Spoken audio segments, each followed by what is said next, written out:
field. So he took all the fun classes: chemistry, biology, physics, organic chemistry. All those he passed. The one that took him the most hardest time was organic chemistry. As if you don't know, that class will test you to the core. He tell me stories how he stay up all night. He stay up to 2 in the morning for months. And then when he passed that class, he got a C.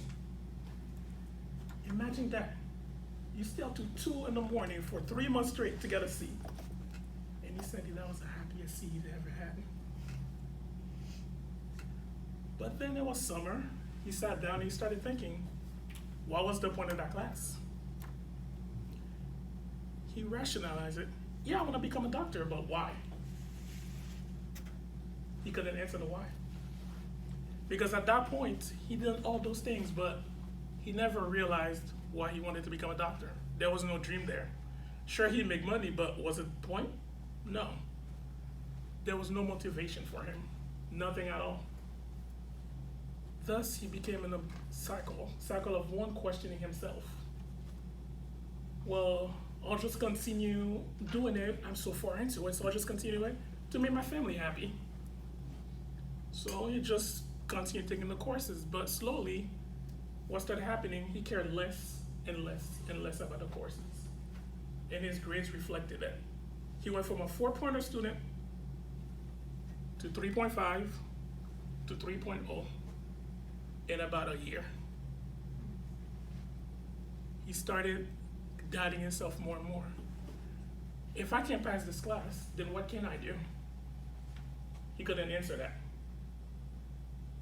It became gnawing his head, thinking.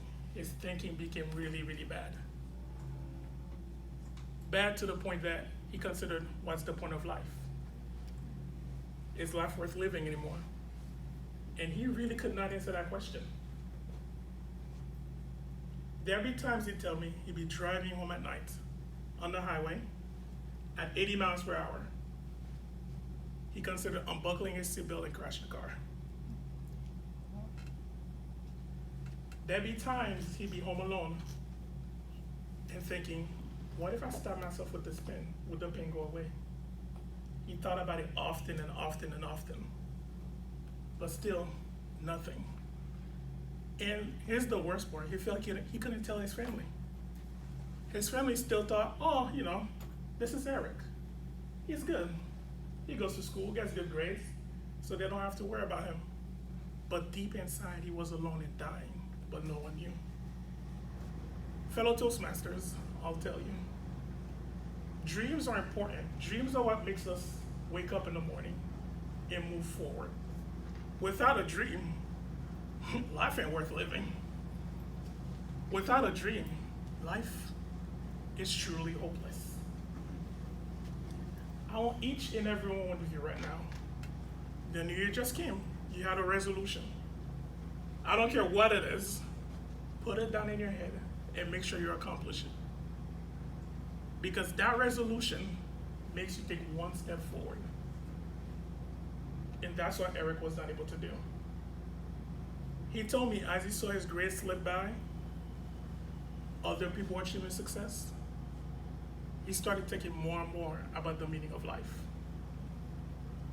And there was a point, it was a Saturday morning, he was home alone. He locked himself in the bathroom and he grabbed a knife and put it in his hand, right there. And he was ready to cut himself up. Doom, doom, doom. He jumped.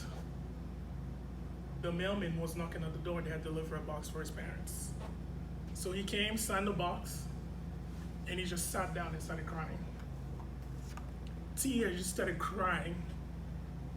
He realized, oh my God, he told me, he almost did it. And then that day, he called his parents and told them exactly what happened. His parents comforted him and told him, it's okay, we'll deal with it. And he went to therapy, and that's how he and we kind of met. After year therapy, Eric, I found a dream. Now, here's a funny story, right? Eric's full name is Jonathan G. Francois. Eric is my middle name. that was my story. That's where I was. I found my dream. I want to become a college professor. I don't know how I'm gonna achieve it, but I'm going through it. Because I've seen life without a dream, and I never want to go back there. Let this story be a reminder to everyone here. Have a dream, pursue it. Dream loud, dream proud, and dream happily. Because life without a dream ain't worth it. And life with a dream is the most sexiest thing on earth. Fellow Toastmasters.